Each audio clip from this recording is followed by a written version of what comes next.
kabeh duwe ngerti. Wah, bocah apa ta ya iki wajan ngoyak wae. Ya wis ngene, persajan wae.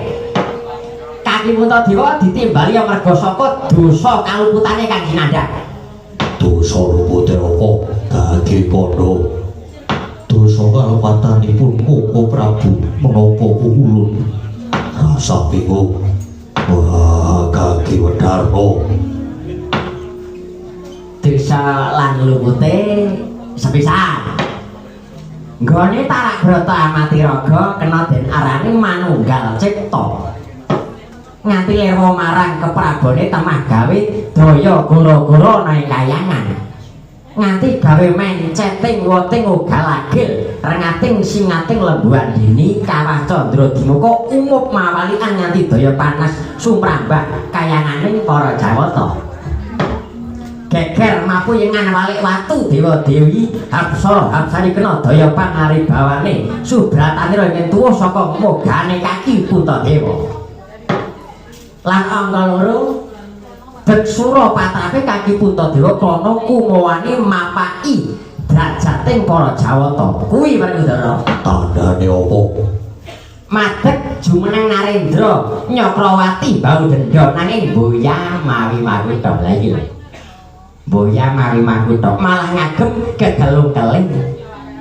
Mangka ingkang wenang nganggo gelung iku mung Bathara Darma lan uga para Wasupitri kang wis katarima pasubratane. Turut jiwane iya Brahmana kang setengah dewa, mongko kaki Prabu Puntadewa iku salah sawijining Narendra ingkang asipat satriya. Lah iki kan apa? Banjur kaya mangkono tumidake. Biyen-biyen itu ewo apa?